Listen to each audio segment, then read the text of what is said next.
Hello and welcome to the British Museum in London. I'm Ed Petrie. And I'm Sonali Shah, and we're about to take you on an incredible journey right into the heart of one of the most popular places on the planet. That's right. A staggering 6.5 million people visit the British Museum every year to see some of the most mind-boggling stuff in the world. And on today's journey, we're joined by some of my favourite characters from history. The Vikings. Hurrah! Hang on a minute, Ed. What are you wearing? It's my horned Viking helmet. Ah! But the Vikings didn't have horns on their helmets. Think you find they did? No, they didn't. Did. Seriously, they didn't. And I'm going to prove that and find out a whole load of other fascinating facts in our brand new exhibition. Welcome to Viking Adventures.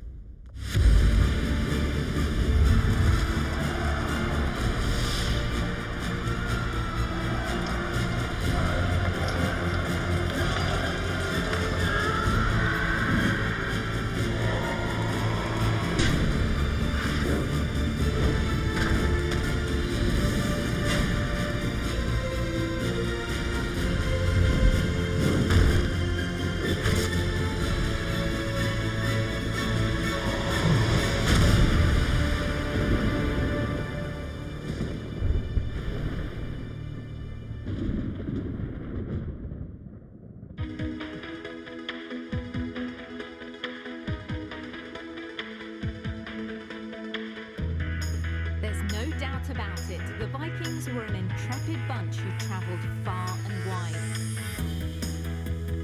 And we know that because we've found evidence. Real stuff that actually belonged to real Vikings. That's awesome. And what's more awesome is that over 1,000 of these objects have been brought together from all over the world by train, plane and boat, to make one whopping display here at the British Museum. The exhibition has taken years of painstaking work to plan, and it's all on show inside the museum's brand new exhibition space. Most of the stuff displayed here is about 1,000 years old, even older than your granny.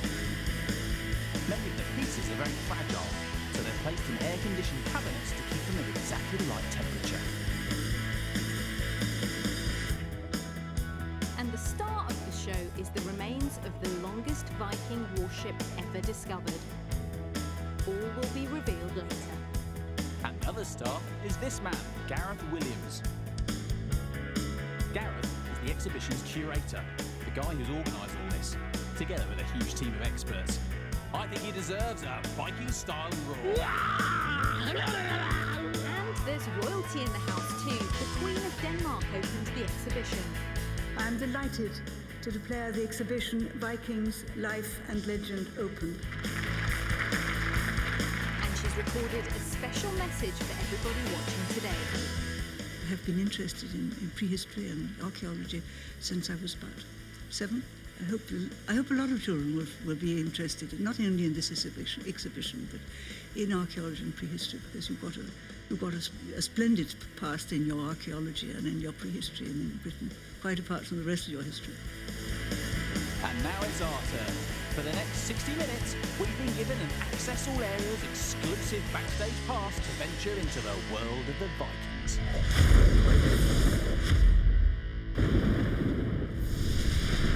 So this exhibition was opened by the Queen of Denmark. Posh.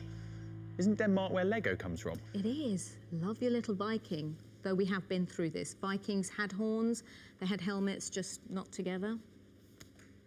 What they did have, though, is the ability to tell a very good story. They were often heroic, which means it's only right that we tell our own story about all the Vikings here at the British Museum. Ah, good. Love a good story. Our story is going to involve poetry. Will there be fighting? We'll be minting a Viking coin. What about the fighting? We'll be ironing like the Vikings. Yeah, they used to like fighting, didn't they? We'll have sorcery and magic. What about the whole fighting angle? We're going to be building a Viking boat. And the fighting? And we're going to be flying with a falcon. I'm going. Bye then. But we're going to start with fighting.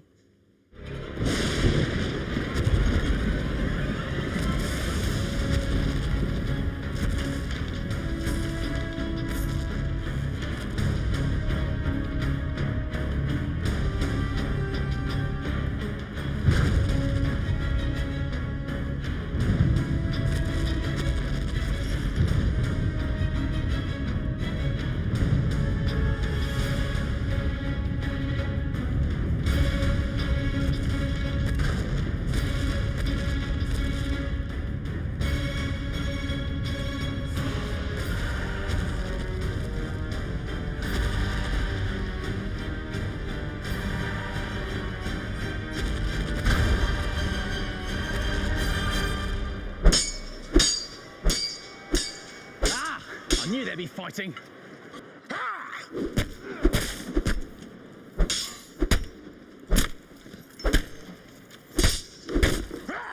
Whoa, you two! Whoa! What on earth do you think you're doing? This is the British Museum, I'll have you know. Hang on a minute. I saw you earlier. You're Gareth, aren't you? You guessed. You guessed my secret. He organised the new Viking exhibition. Is this something you do in your spare time then? Yeah, it's a good way of finding out how this stuff works in practice, and of course it's very therapeutic after a tough day at the office. No, I'm sure I've tried it out myself.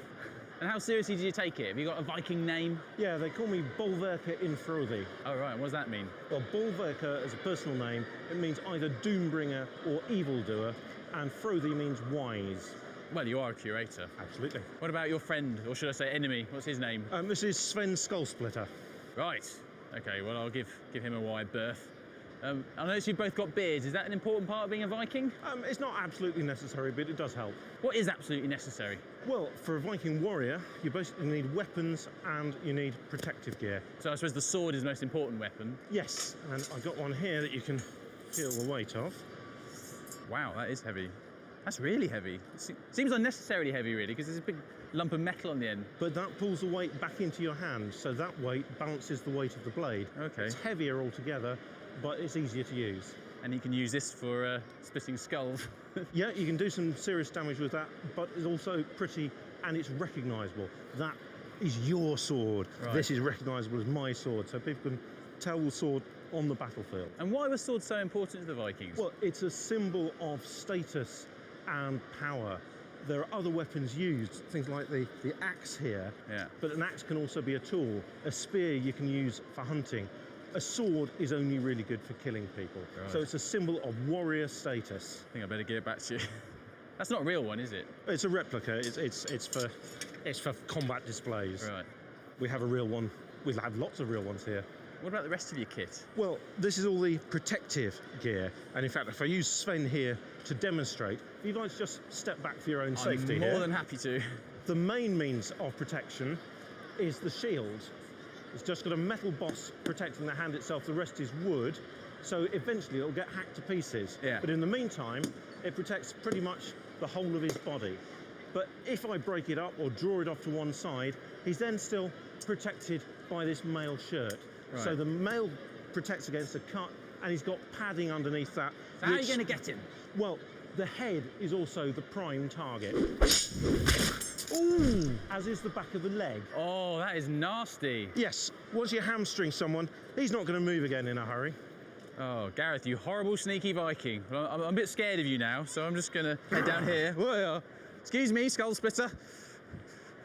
Now, I've got another two Viking warriors over here, Ruba and Jude. All right, guys? Did you see that? Yeah. How cool was that? Now, can I just check? These swords aren't real, are they? No. What are they made out of? Good. Just wanted to check. I didn't want you slashing at the back of my legs. Now, you want to be Viking warriors, yeah? Yeah. Do you want to know how heavy real chainmail was? Because you're wearing pretty lightweight stuff there, aren't you? Yeah. Okay, Jude, take this. This is just the bit that went on people's heads. Feel that? That's just the head. Ruba, see if you can lift this, because I barely can. What do you think of that? Really heavy. It's really heavy, isn't it? Imagine fighting in that. And tell you what, chuck that on top as well. You can barely hold it, can you? Give that to me. Do you still want to learn how to fight like Vikings? Yeah. Even though you know how heavy real chainmail is? Okay, well, get up there. Gareth will show you what's what. Take your swords with you. We've got Alex Baldwin here, and she is a conservator at the British Museum. So I guess that means you conserve things. I do, Ed, yes. Hello. How clever of me. And you're looking after this. So I'm assuming this is a Viking sword. It is a Viking sword, yeah. It's about 1,000 years old. Wow. And it was made in the 10th century AD. Can I touch it? No, I wouldn't if I were you. It's incredibly fragile. I thought you might say that. And I have to wear special gloves to touch it so that the acids from my hands don't affect the metal. So what's it made out of, the metal? Well, the blade is made out of iron, and the crossguard and the handle, pommel, are made out of iron with silver overlay. Right, and yes. if you look really carefully, you can see like a beautiful decoration picked out in copper wire. You have this idea of Vikings being brutes, don't you? sort of violent brutes who wouldn't care about that sort of thing, but it's really artistic. I think they were brutes as well. And how would you make a beautiful sword like this? And what they would have done was they would have heated several bars of iron in a forge and then twisted and hammered them together repeatedly to form a very, very intricate pattern on the surface of the sword. Oh, so the actual blade as well would have had a pattern on it too? It would have done, yeah. Wow, so I'm assuming these were quite expensive. Who would have owned a sword like this? Well, because of the pattern welding and the decoration on it, it would have been somebody of very high status because it's such a beautiful sword. Do you think this sword ever killed anybody? I think it's highly possible, yeah. It wasn't just decorative, it was certainly a lethal weapon as well. Oh, it makes you think, doesn't it? Actually, talking of that, I better check on Ruba and Jude and their sword fighting. Hope they haven't killed anyone. Thanks, Alex. See ya! Can't believe how close I've just been to a 1,000-year-old Viking sword. Now, what we're about to see here wouldn't have been that unusual in Viking times because Viking children learned how to use swords from quite an early age. So, Gareth, what have you taught our Viking warriors? Well, have a look at this. Take it away, Jude. Could women be Viking warriors? Generally not, we think, but there's a really interesting find that came up in 2012. It looks like a woman holding a sword. It's the first little figure we've got of a Viking woman holding a sword. So maybe it's not so unlikely after all. Right. Well, Ruba's doing pretty well.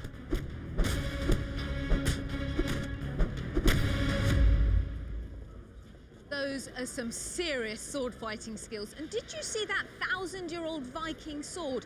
It was pretty rusty, hey? But why do things rust? Why do some things last for thousands of years while others just disintegrate? Well, to answer those questions, we need an archaeologist.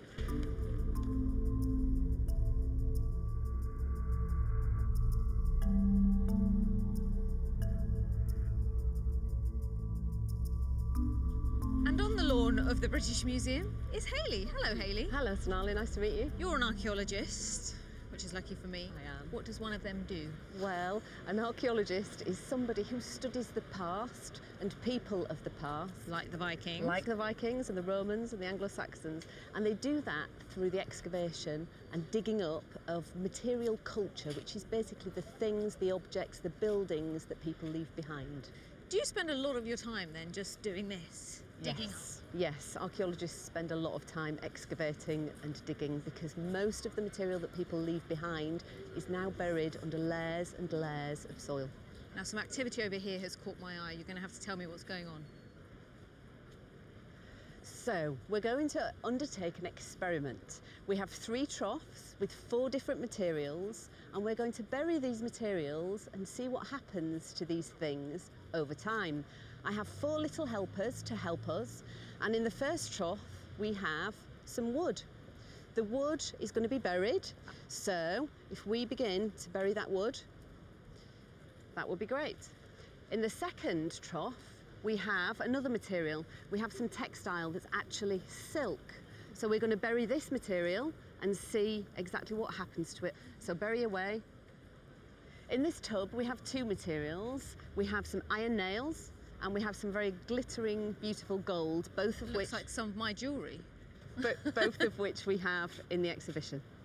All right, get digging, guys. How hard is it to dig up stuff that has been buried for hundreds of years? Well, sometimes it's quite difficult, but we do have a wide range of tools to help us excavate. So sometimes it's mechanical diggers, sometimes it's just shovels and picks, and then for finer work we have brushes and small dental tools. But of course you have to remember that these objects have been buried under layers and layers of soil. The more recent objects are at the top, and the older objects are further down. So would you find Roman stuff underneath the Viking objects? Exactly. See, I got it. How are you getting along, guys? How's the burying going? Fine. It's a tough job, I know, especially the wood, but keep on digging.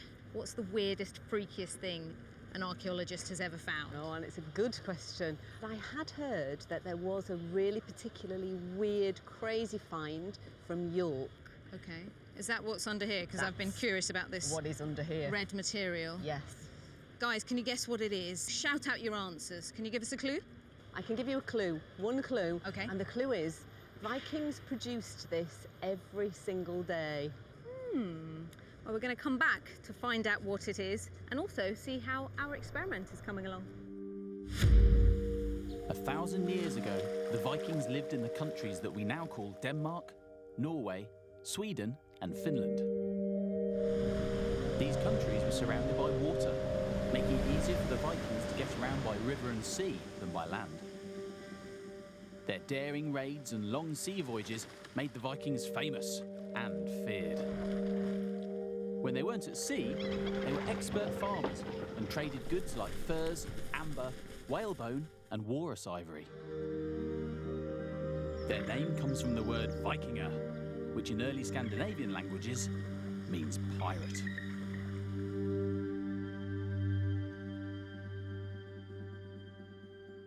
Now, we know that the Vikings came from Scandinavia, but what kind of people were they? Well, to help us find out more is project curator Tom Williams and his two helpers, Hafsa and Rejwan. Hello. Hi. Now, my favourite Viking fact is that Vikings did not wear horned helmets. Got that, Ed? What's yours, Tom? It's a tough one, but one of my favourite facts is that Vikings in the East wore enormously big trousers. Really? Yeah. Huge trousers. Huge big like trousers. MC Hammer pants. Exactly like MC Hammer If you don't know pants. who MC Hammer is, ask your parents. Now, we're here to find out more about the everyday lives of Vikings. And what we're going to do is we're going to show you objects that we use every day, and you two have to guess what the Vikings might have used instead. Are you ready? Right. First up, we're going to talk about feasting and drinking. It's a plastic bucket. That's what we use. What do you think the Vikings made their buckets from? Wood. You think wood? It's a good guess. Glass. Glass? Glass. What? In actual fact, the Vikings made their buckets out of wood, so you're right. You don't get a prize though, I'm sorry. A bucket like this would have had about 15 litres of liquid. What do you think Do they I might at have? least get the bucket? It's an artifact. You can't have the bucket. It's a really rare specimen. You can't just take the bucket home. Let's move on. Next up, we've got our section called Looking Good. And for that, we have to see our glamorous assistant, Ed. Look at my pants! Look at my Viking pants! Ed is doing some extreme ironing on the steps of the British Museum. So we use electric irons on ironing boards. How do you think the Vikings ironed their underpants, just like Ed's doing, if they wore underpants, of course? Wait. You think with weights? Weights, okay. I think huge rocks. Huge rocks, so you think they flattened out their pants, okay? Rocks is a pretty good answer. We've got these whalebone plaques, or plates, that we think might have been Viking ironing boards. And they'd have used hot stones, hot rocks, to smooth out their cloth. So you weren't far off, were you? Not far off at all. Said matches with Yeah. rocks. My glamorous assistant, Ed, is combing his hair using a plastic comb. Should have put more conditioner in, I can't do a thing with it. What do you think Viking combs were made out of? Smooth rock. Smooth rock. Rock, okay. Wood, but like plastic edges. So you think plastic, okay. Okay. Well, in actual fact, the Vikings made their combs out of bone. And they can sharpen bone, couldn't they? They could. And they had no plastic. Vikings had no plastic. Vikings had no plastic, but they spent ages carving details and making their combs out of hundreds of little pieces, riveting them together. Now, there's one other thing that I want to show you. Can you One guess? more? One more. And a boom. Boom. Yeah, it looks like something from the butcher's shop. Well, keep watching, because we're going to find out soon. The first boats the Vikings built were kind of small, with a crew of around 40 men. But it wasn't long before the Vikings were building bigger and bigger ships. They were powered not only by many oars, but by splendid sails made of brightly coloured wool or linen.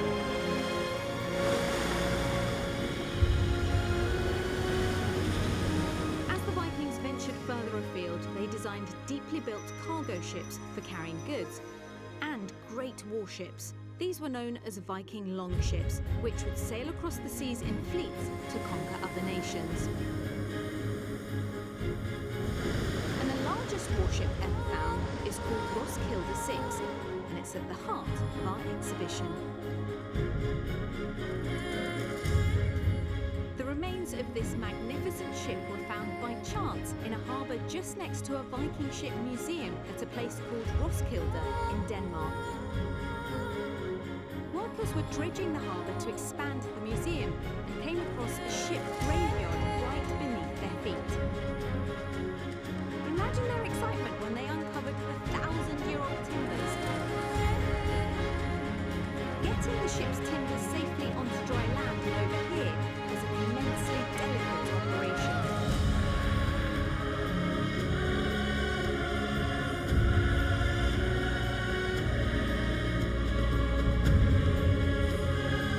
The ship measures a whopping 37 metres in length, and it took 2 weeks to install at the British Museum.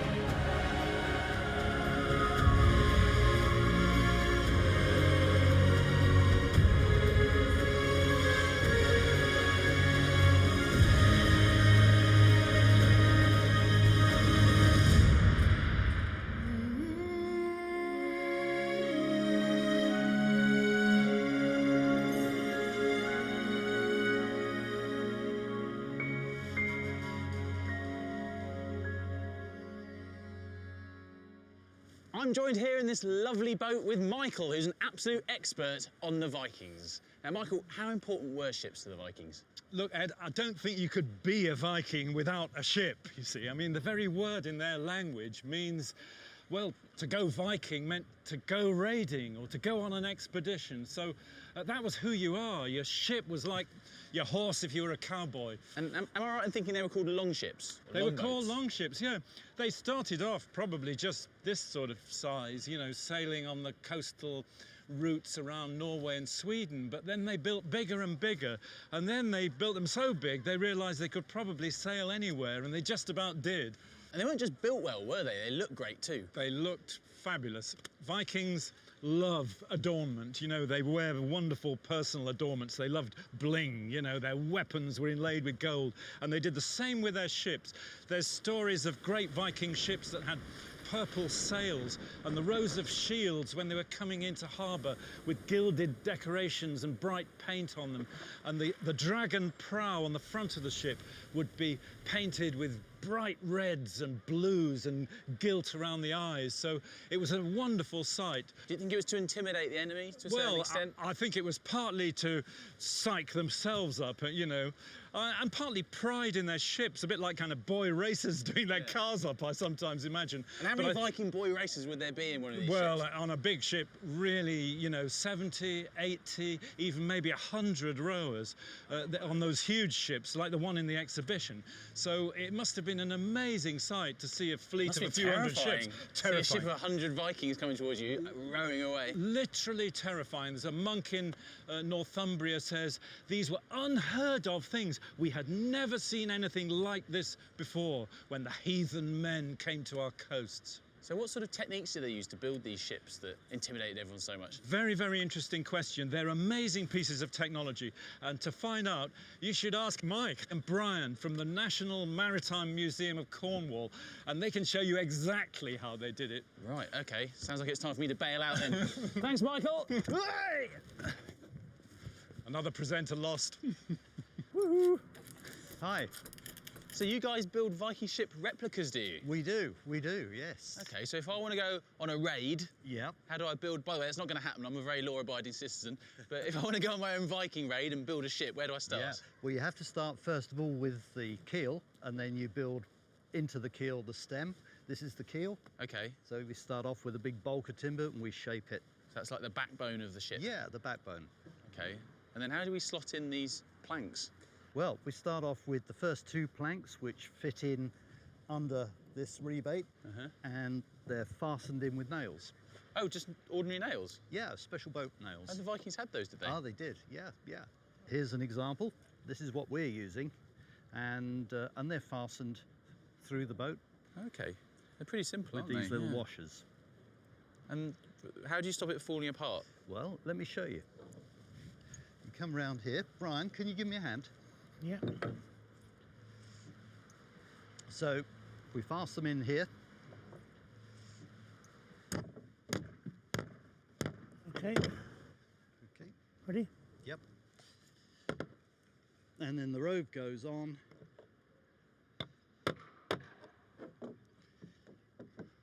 And then we pin the nail head over. Ready? Okay. Okay. Oh, so now the end is all flat and it can't come out? Yeah, that's right. That's clever. Effectively, it's closed it all up, and it's a really tight fixing. Right. And that's watertight, is it, pretty much? That is, yeah. Yeah. And these planks, right? Planks are normally flat, aren't they? They are. So have you got like a really strong bloke who has to bend them to get them with this nice curve? Well, we apply heat, and the Vikings probably would have used hot stones to get the heat transferred to the wood. We actually use steam, and we put it in a steam box. And if you imagine your muscles when you warm up for exercise, they get easier once you've got some warmth in them. I mean, it becomes more flexible. Yeah, it becomes more, and it's just the fibres in the wood stretch, and so you can bend them into all kinds of shapes, as you noticed there. Now, my favourite bit of a Viking ship is that bit at the end. Yeah. With the dragon's head on. That's right, yeah. We've got one around here, which we've carved, which is based on a little design which comes on a pinhead, which is in the exhibition in the museum.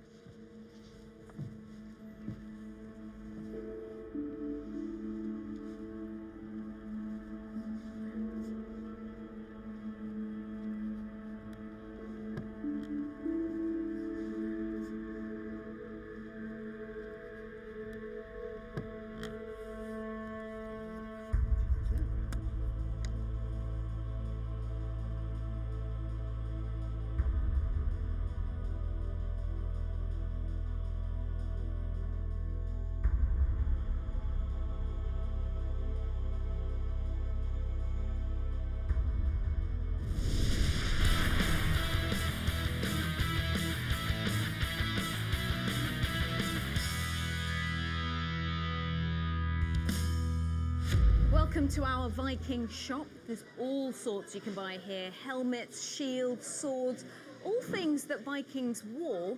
But how did they get their hands on them? Well, Tom's here with me again because he's the man in the know. Did Vikings have some sort of shop they could get stuff? Well, not really, not exactly, but we know that they did engage in trade. We've got evidence of weights, of scales. By the later Viking period, they are making their own coins, and the earliest ones sometimes have the image of a ship stamped on them.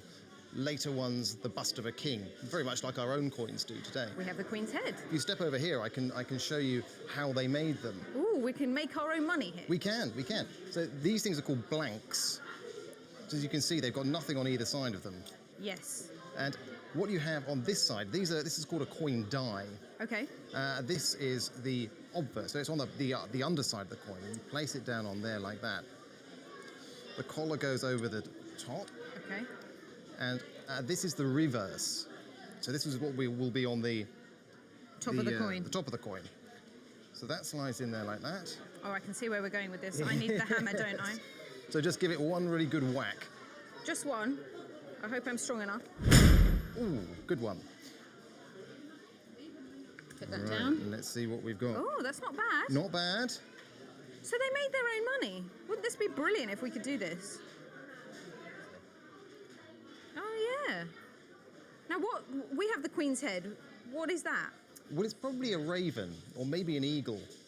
Both of those birds are really important in Norse mythology. The god Odin is said to have two ravens called Hugin and Munin. Which Nice means, names. Yeah, it means thought and memory. And he sends them out over the world to gather knowledge for him. But those aren't the only birds that are important to the Vikings. I think there's a man with a bird in the Great Court who's waiting to tell you more. Okay.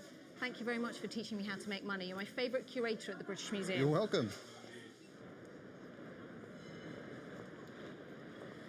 I was told to look for a man with a bird, and that's exactly what you are. Hello, Lloyd. Hello, Sonali. And who is this beauty? This is Moses, and he's a 2-year-old peregrine falcon, and he's an actor.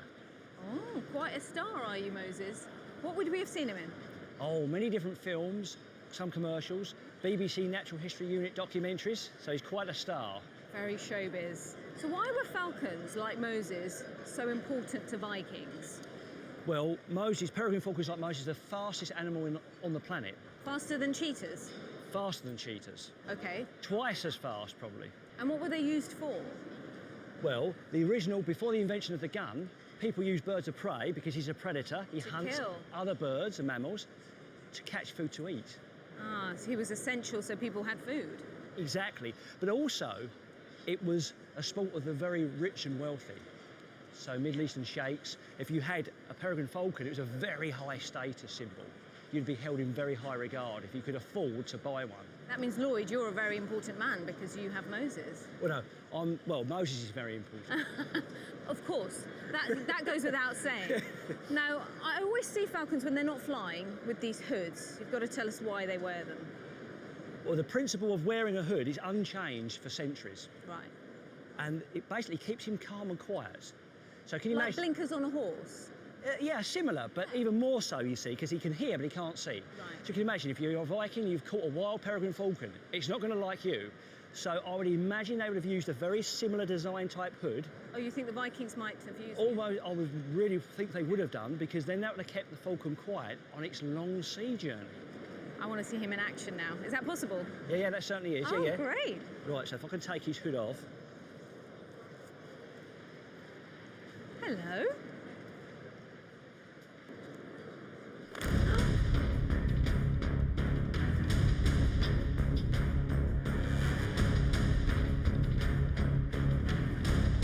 As the Vikings spread out from their homelands, many sailed west to Britain and Ireland. The Vikings saw monasteries dotted along the coastline of Britain as easy targets. They viciously attacked the monks and looted the silver. In 793, the Vikings carried out a particularly terrible raid on a monastery in Lindisfarne, off England's northwest coast. The raid at Lindisfarne is seen as the start of the Viking Age in Britain.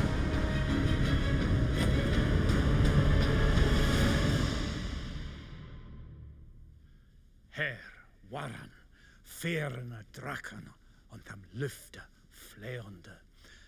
Und after them, das ilchen yeres, ärmliche heathen rehergung edel godan, godes churchen in Lindisfarne Hello again, Michael. Ed. Sorry, didn't mean to interrupt your performance, but I've never heard a noise like that before. A noise, a noise. Yeah, what do you is mean? that? That's the 10 o'clock news for 793. Eh? Yeah, it's Anglo-Saxon, Old English. It's the language that the English spoke when the Vikings came. Oh, right. So what's that an account of? That's an account of the destruction of what was almost their holiest church in Lindisfarne on the coast of Northumberland. And it was so horrifying to them because nothing like that had ever happened before. The monks were killed, the church was burned, there was blood on the altars, the books were thrown away, and they wrote it up in anguished terms, really. So if it's an account written by the Anglo-Saxons about their enemies, the Vikings, can you really trust it? Yes, it's a good question because there is a lot of bias, especially by monks, against the Vikings. But this was so shocking that it was recorded by lots of people in different places in Britain and Europe. So we do know that it happened. So what did the Vikings have against the monks in the first place? Yeah, well, they were pagan. They weren't Christian, so they really weren't bothered about, this is God's house or anything like that. But I don't think they had anything against monks as monks. If they got in the way, they'd kill them because they really were there for something else. Oh, that was all the stuff. All the treasure. Would this have come from a monastery? Yes. The little box, for example, is a reliquary. It holds like a bone. Imagine a sort of finger of a saint or something like that. A relic of a famous holy man or holy woman. And these would be in one of the churches like Lindisfarne. And of course, the Christians valued them greatly and worshipped them almost, but for the Vikings, They valued the box. And actually, this one's great because on the bottom it's inscribed, Ranveig owns this box, and that's a Viking woman's name. So I guess that the Viking who looted that somewhere in the British Isles took it back home and said to Mrs. Skullsplitter, darling, I brought you this. Got this in the duty free. And it wasn't just objects they stole, was it? No, it wasn't. They were great slavers. Slavery was a big business in the Dark Ages and the Viking Age, and the Vikings are described as taking slaves. Children too, of course. You're 9 or 10, you've got a long life ahead of you, so you're valuable as a slave, as a commodity. So if you saw Vikings coming your way, you run for your life. In this exhibition, we've also got the chains and even a neck collar with which, presumably, when the Vikings had taken you, they chained you to the rowing benches, sailing you back across to Norway. They left quite a legacy though, didn't they? They did. Especially in Eastern England, East Midlands and the North. Language, for example, they spoke all Old Norse. And even today, if you're in a playground in Yorkshire and you hear the teacher saying, "Hey Johnny, stop laking about." Laking is playing in Yorkshire. It's a Viking word. So place names, DNA, the language itself, they left a lot. And when you start to look, and go and have a look where you come from, you'll see it all around you. So you can see and hear words that remind us of the Viking legacy. Still alive. Oh, what's that? Oh, it's the bones we saw earlier. Did you guess what they're for? The Vikings used them as ice skates, of course. Hang on a minute. Our Viking girl is swapping her ice skates for inline skates. And she's off around the museum. She's heading northeast. Loads of Vikings settled in the north and east of England, of course. She's passing Scunthorpe in Lincolnshire. Thorpe is the Old Norse word for village or farm. Where's she going to next? Oh, she's arrived in Selby. Did you know B is the Viking word for settlement? So place names ending in B, like Selby and Whitby, tell us where the Vikings settled. Oh, and she's taken a detour. She's heading west past Knutsford.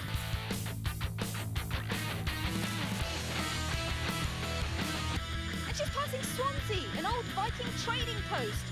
As well as all these place names, there are loads more words we use every day that come from the Vikings. Egg comes from the Old Norse word egg. Cake. That comes from the Viking word kraka. Who are they sisters? Sister was a Viking word too.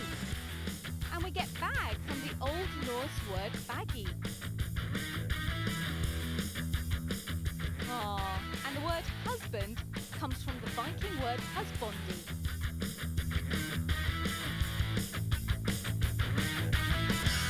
Crash, bang, smash. Yep, you've guessed it.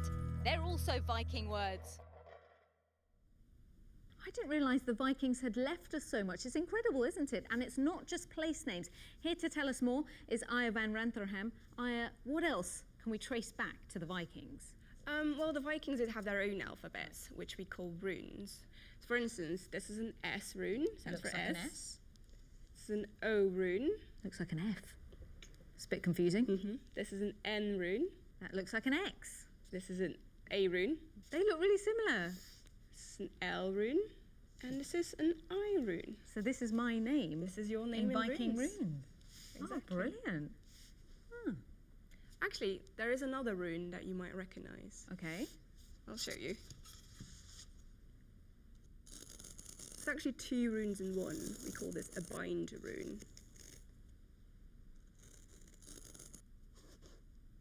I do recognise it. I see it every day on my phone. Let me just check. It's the Bluetooth symbol. It is. It stands for Harald Bluetooth, the Viking King of Denmark. That's incredible. I have got to phone Ed about this. Hello? Ed, you'll never guess what. Am I talking to you on Bluetooth? Yes, you are. Well, actually, Bluetooth is a Viking name. Ah, I already knew that, because I'm lucky enough to be standing behind this, where nobody who comes to the exhibition is allowed to go. And it's covered in runes. These runes are some of the most famous in Denmark, because this memorial stone was erected by a king of Denmark called Harald Bluetooth. Don't think he had one of these, though.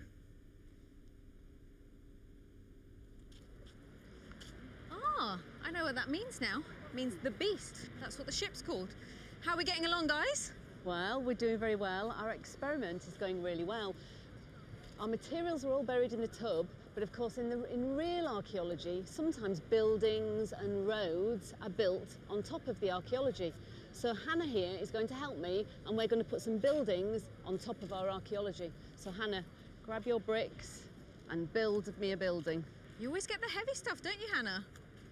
You must be good. strong. She's good. Keep going. Couple more. Better than a PE lesson, isn't it, this one? It is. So Hannah, what do you think will happen to your material underneath? It might flatten and it might get dirty. I think you're absolutely right. That's brilliant. Well done. So, as well as buildings on top of our archaeology, sometimes we have to deal with inclement weather, and sometimes we have snow on top of our archaeology. So Rahil here is going to help us put some snow on top of the archaeology. What do you think will happen to your material with that on top? It's going to get damp and it's going to scrunch up and get dirty. I think you're absolutely right. That's brilliant. Oh, that ice must be cold. Well done. Great. That's great. So, as well as snow, sometimes we have to contend with rain on top of our archaeology. And Sarah and Ananya are going to help me today put some rain on top of our materials. So go ahead, girls, pick up those washing cans and put some rain on top. Now, what do you think will happen to those objects and material underneath? I think it might get rusty. Brilliant, well done. We've already left all of this for about 20 minutes, so just another 1,000 years to go. But something that's already been here for 1,000 years, something the Vikings left us. Have you guessed what it is, guys? Drum roll, please. Yep, it's a Viking poo. Not a real poo, though. This is a replica poo, exactly. The real poo is in York, but this is a very famous poo. It's called the Lloyd's Bank poo, and that's because it was found underneath the Lloyd's Bank in York. That's weird, isn't it? That is right. That bank was built on top of a poo. That is right. But York, or Jorvik, was a very big Viking settlement. So lots of Vikings lived there, and they left behind lots of material, one of which was this coprolite. It's known as a coprolite. Okay. Very large, about 20 centimetres long. It's a very big poo. It is indeed. Scientists have taken small samples of this poo, looked at it under microscopes and analysed it, and they can tell us lots of interesting things. One of the things they can tell us about are the type of food that Vikings were eating at the time. A lot of it. Yes. Well, this particular Viking didn't really like eating many vegetables, but he did eat rather large amounts of meat. The other really interesting thing that they discovered Your face has gone all weird. in this poo is there were several hundred small eggs in this poo. And those eggs would have hatched into worms, which would have meant that this Viking had worms, all in his intestine or gut and in his bowel, which means that he probably would have had a lot of tummy ache and probably an itchy bottom as well. Probably. I think it's safe to say he would have. This conversation is gross. Let's leave it there. Oh, I don't believe it. 1,000-year-old poo. Maybe one day, one of your poos will be here in the British Museum. Now, someone who's going to tell us more about what Vikings used to eat is somebody from the home of the Vikings in Denmark. It's Jesper Linger. Hello, Jesper. Hello. So you're a Viking chef? Yeah. What does that entail exactly? I'm making parties, Viking parties of all kinds in Denmark and in England and in the US and everywhere. Oh, I'll have to throw one and invite you over. Yeah. Is this the sort of thing you do at your parties? They're doing some shaking here. Yeah. These kids are making butter. It's really nice butter, and they're fresh made from cream. Oh, let's have a look, guys. Yeah. Pass your butter along. Honestly, they've just made that from shaking cream. Yeah. Now you just have to strain the water from it, add salt, and then you have regular butter. So we're going to subject these people here to a blindfold taste test, are we? Yeah. Sounds fun. Okay, so first up we've got Jude. Hello, Jude. You're going to put your blindfold on. Have a good chomp on this. Open your mouth, really wide. Go for it. It's a bit big for you, isn't it? A carrot. A carrot? Yeah. You're absolutely correct. But not the sort of carrot that I'm used to seeing in my local supermarket. What's going on here, This Jesper? Pebbles carrot. This is a slightly different carrot than the wild carrot, and it's some of the first carrots that we know of. But it just tasted like a normal carrot, did it? Yeah. Oh, I might try some of those later. Okay, well done. You got that right. Yeah. Okay, Sapphire, you're up next. Pop your blindfold on. There we go. Get a big spoonful of this. Really wide. And what do you think it is? Ham. Is he right there, Jesper? Yeah, you could say it's a pork porridge Or in modern words, you will say it was a barley otto. You like it? Yeah. Okay, there you go. Good basic food. Little tip for you all. Chuck a few sausages in your porridge at home. Your Abraham has gone bigger. Yeah, come. Oh, yeah, that's right. You're going to be working soon. Good for building muscle. Some protein. Really, really, really good. Important for the Vikings. Yeah. All right, so you're last up then. Okay. Let's see if you can guess what this is. Open your mouth.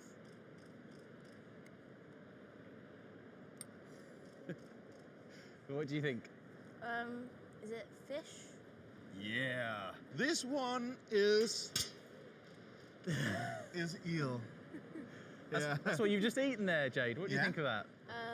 It tastes good. Yeah. And in the Viking Age, everyone would have eaten a lot of fish. They would have taken the slime of this one and the skin and would have prepared it quite nice and easily. Evening entertainment would have been the food. Well, these guys seem to really like the Viking food, don't you? Yeah. This is the sort of stuff people would eat on land. What would they eat at sea? On sea, they would eat dried meat. They would eat fish. They would eat bread of different kinds. Like, you know, the Swedish got their flatbread. Yeah? That would be some of the kinds of bread they would have had on the sea voyages. So stuff that would keep well for a long time? Yeah. And they would have had hens, and they would have a live sheeps, and a thing they could butcher on the way. You don't imagine that, do you, when they're on their Viking ship, rowing to go out on a raid, that there'd be a sheep in there with them? There would be sheep on their way, yeah. Too weird. And they probably also would have had their wives on the boat as well, on some of the voyages. Right, well, they weren't going to eat them, though. No. Good. No.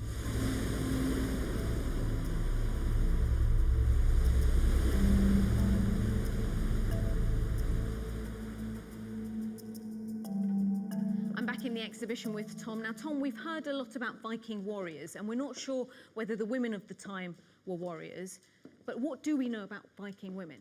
Well, we know that they travelled, we know that they settled. We have the evidence of Viking burials, the burial of Viking women from Ireland and from Russia. But we also know that women could have a very elevated social status.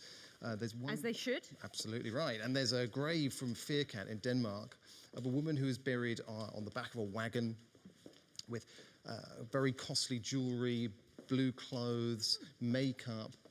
But she was also buried with charms, with amulets, and with an iron staff, similar to the others that we have in the exhibition. And this would have marked her out as a magic user. So a staff is a bit like a wand?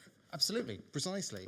This is a period of a pre-Christian religion when women could be valued as priestesses or seers. So we know more about the girls. What about the boys? Well, we've got some fascinating evidence that some men filed their teeth. Why?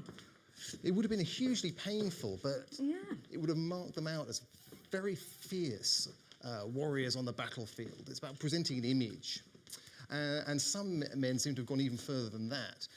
There's written sources that describe people who work themselves up into a frenzy before battle, chewing on their shield rims, literally going berserk. So berserk is a Viking word? Yes, it is. Time for me to try my own bit of Viking magic. By the power of the sorceress's staff, I shall propel myself 1,000 years into the future.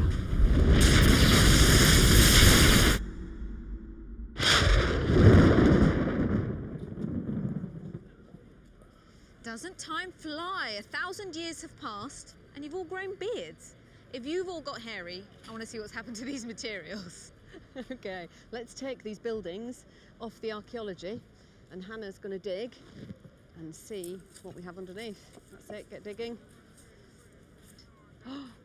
Wow, what's happened to it? Broken off into pieces. That's right, this was wood. And now look at it, it's broken into pieces, it's much smaller, it's decayed, and it's just degraded. And in time, it will completely disappear. It is. Okay, shall we move on? Yeah, what does ice do? Let's have a look, get digging. Let's see. See if you can find our silk. What has happened to the silk? Now, silk is made out of an organic material and it doesn't survive very well. We have tiny little piece of this in the exhibition. Your organic material, your silk, has just decayed and disappeared completely. It's gone. What about the metal? So the metal. What shall we dig up first? Shall we dig up these iron nails Yeah, and go see if for it, there are girls, go iron for it. nails underneath? It's an iron nail, remember? What have you found? Now, look at that. Does that look the same or does it look different? Looks nothing like a nail. It's changed completely, hasn't it? Now, this was an iron nail, a metal nail, and metal wants to corrode, and that's exactly what's happened to it whilst it's been in the ground. And the corrosion products have grown bigger and bigger, and you can't see that it's a nail anymore. To see what that object is, we would have to put it in an X-ray machine to have a look at the outline of what remains of that actual metal. And that's exactly what happens to metal. But not all types of metal. Some types of metal are very stable, which means they don't corrode and they don't decay. So shall we try and dig here and see what's left of our gold necklace? Oh. Spot it already. Well done. Okay, pick it out. Now, does that look the same or does it look different? It does look same, but it's dirty. I think you're right. I think it's just dirty and it does look exactly the same. And that's because gold is very stable and it doesn't corrode, which is why we've got quite a lot of gold objects in the Viking exhibition, because that survives very well. And that's why people go digging for gold. Is this quite typical of how you find things? It is a fairly typical range of objects, and we see this reflected in the objects in our exhibition. Just so I can prove that I was right and Ed was wrong, have you ever dug up a horned helmet? A horned helmet? No, I have never excavated a horned helmet. If I do, you'll be the first person to know. If you do, tell me and not Ed, though. Thank you.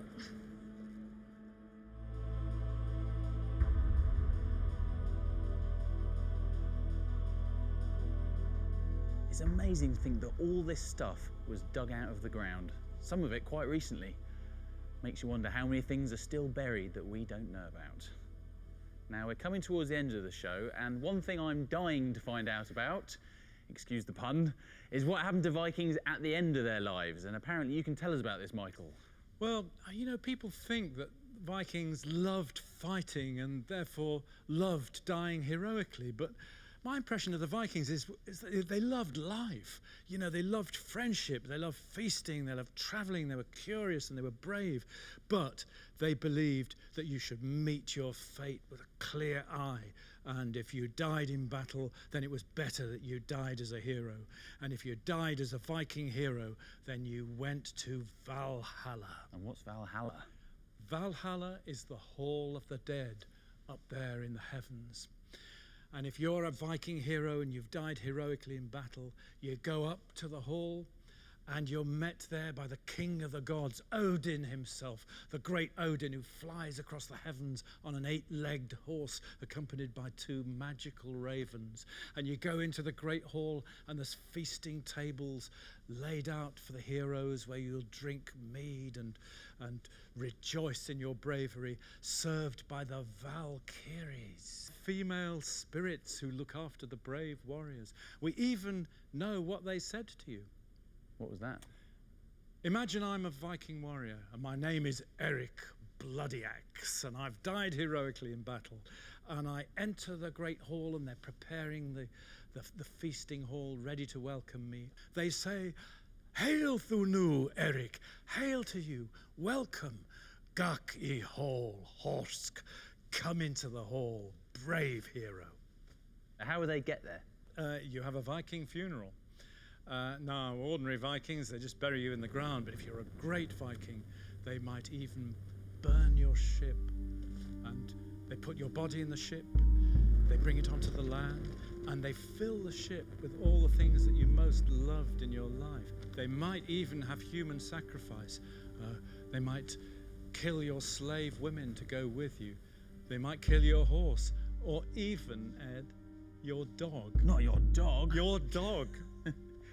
I suppose that's where these swords come from then. These were treasured possessions at one time. Yes, they were treasured possessions, maybe bent kind of on purpose. Yeah, so they're not much that, good now, are they? You know, not to stop grave robbers, but to sort of almost kill the weapons themselves. But you can imagine a great Viking ship burial with the followers with their burning torches coming up to the boat, the body of the king's in the boat, and into it they place his war gear, his helmet, his coat of mail, his standards, his swords, all the things that he loved in life.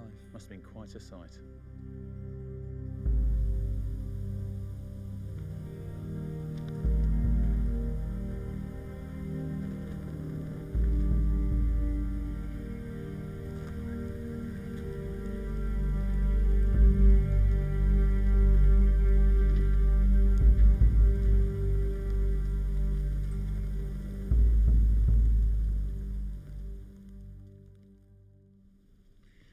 Wow, that was one heck of a story. Yeah, quite a saga. It's been a fascinating insight into the world of the Vikings. And it's because we found all of these objects that we've been able to tell so much about how they lived. Well, I'm afraid that's it from us. Thank you all for watching. We hope you've enjoyed learning about the Vikings as much as we have. And if you want to know more, then you can go to the British Museum website. We'll leave you with the boat burial of our Viking warrior. That reminds me, do you have your horned helmet? Oh, yes. I know I've been a bit against it, but can I borrow it? Yeah, sure, yeah. You will take care of it though, won't you? Oh, I'll take care of it, don't you worry. That's it from us, bye. Or as the Vikings would say in Old Norse, farvel. Farewell.